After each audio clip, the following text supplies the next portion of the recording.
Hi guys, ನಿಮ್ಮ ಗಗನ YouTube ಚಾನಲ್ಗೆ ಸ್ವಾಗತ. ನಾನಿವತ್ತು ಪಾತ್ರೆ ತೊಳೆಯೋ ಮಿಷಿನ್ ಹೆಂಗೆ ಯೂಸ್ ಮಾಡೋದು ಅಂತ ಹೇಳ್ಕೊಡ್ತಿದ್ದೀನಿ. ಮೊದಲಿಗೆ ಏನು ಮಾಡಬೇಕಂದ್ರೆ ಪಾತ್ರೆ ಯಾವ್ಯಾವ ತೊಳಿಬೇಕಿರುತ್ತಲ್ಲ ಅದನ್ನೆಲ್ಲ ಸ್ವಲ್ಪ ನೀರಲ್ಲಿ ವಾಶ್ ಮಾಡಿಬಿಟ್ಟು ಹಾಕ್ಬೇಕಲ್ಲಿ. ಅದನ್ನು ಕರೆಕ್ಟಾಗಿ ಜೋಡಿಸ್ಕೋಬೇಕು, ಗ್ಲಾಸಲ್ಲಿ ಹಾಕಬೇಕು, ಪ್ಲೇಟಲ್ಲಿ ಇಡಬೇಕು, ಆ ಥರ ಎಲ್ಲ ಕರೆಕ್ಟಾಗಿ ಫಿಲ್ ಮಾಡಬೇಕು. ಯಾವ ಥರ ಕೊಳೆ ಇದ್ದರೂ ಹೋಗುತ್ತೆ. ನೋಡಿ, ಹಾಲಿಂದ ಎಷ್ಟು ಕೊಳೆ ಇದೆ.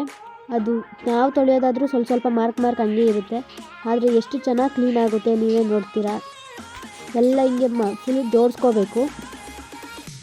ನನಗಂತೂ ಈ ನಡುವೆ ಕರೆಕ್ಟಾಗಿ ವಿಡಿಯೋಗಳು ಅಪ್ಲೋಡ್ ಮಾಡೋಕ್ಕಾಗ್ತಾಯಿಲ್ಲ. ನಾನು ಕಾಲೇಜಲ್ಲಿ ಬ್ಯುಸಿ ಆಗಿಬಿಟ್ಟಿದ್ದೀನಿ, ಸ್ವಲ್ಪ ಎಕ್ಸಾಮ್ಸ್ ಎಲ್ಲ ಇದೆ. ಹಾಗಾಗಿ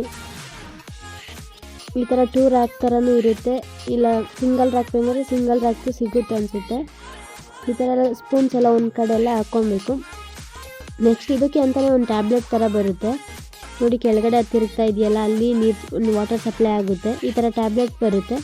ಈ ಟ್ಯಾಬ್ಲೆಟ್ನ ಹಾಕಬೇಕು. ಆಮೇಲೆ ನೆಲ್ಲಿಗೆ ಕನೆಕ್ಷನ್ ಮಾಡ್ಕೊಂಡಿರ್ತೀವಲ್ಲ, ಆ ಪೈಪ್ನ ಫಿಕ್ಸ್ ಮಾಡಬೇಕು.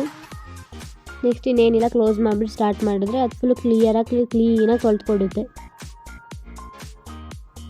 ನೀವಿಲ್ಲಿ ಪಾತ್ರೆ ತೊಳೆಯೋಕೆ ಹಾಕ್ಬಿಡ್ಬೇಕಾದ್ರೆ ಬೇರೆ ಕೆಲಸ ಮಾಡ್ಕೊಳ್ಳೋ ಅಷ್ಟೊತ್ತಿಗೆ ಇಲ್ಲೆಲ್ಲ ಆಗಿರುತ್ತೆ. ಅದೇ ನಾವೇ ಪಾತ್ರೆ ತೊಳಿಬೇಕಂದ್ರೆ ಅಲ್ಲೇ ತೊಳ್ಕೊಂಡು ಸ್ವಲ್ಪ ನಿಧಾನ ಆಗುತ್ತಲ್ವಾ.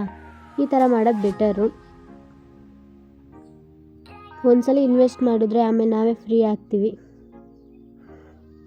ಆ ಟೈಮಿಂಗ್ಸ್ ತೊಗೋತಾ ಇರುತ್ತೆ, ಇಷ್ಟು ಟೈಮಿಂಗ್ಸಲ್ಲಿ ಅಂತ. ಫೈನಲಾಗಿ ಹೆಂಗೆ ಫುಲ್ ಕ್ಲೀನಾಗಿದೆ ನೀವೇ ನೋಡಿ. ಫುಲ್ ಒಂದು ಸ್ವಲ್ಪನೂ ಕೊಳೆ ಇಲ್ದಂಗೆ ಕ್ಲೀನಾಗಿದೆ. ಅದರಲ್ಲೂ ಈ ಚಳಿಗಾಲದಲ್ಲಿ ಎಲ್ಲರಿಗೂ ಪಾತ್ರೆ ತೊಳಿಬೇಕಂದ್ರೆ ಚಳಿ ಆಗುತ್ತಲ್ಲ, ಈ ಥರ ಇದೇ ಪಾತ್ರೆ ತೊಳ್ಕೊಡುತ್ತೆ.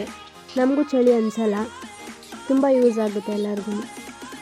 ಆಫೀಸ್ಗೆ ಹೋಗೋರು ಎಲ್ಲರಿಗೂ ತುಂಬ ಯೂಸ್ ಆಗುತ್ತೆ. ಇದೇ ಥರ ಹೆಚ್ಚು ಮಾಹಿತಿಗಾಗಿ ನನ್ನ ಯೂಟ್ಯೂಬ್ ಚಾನಲನ್ನು ಸಬ್ಸ್ಕ್ರೈಬ್ ಮಾಡ್ಕೊಳ್ಳಿ. Thank you. Please support me.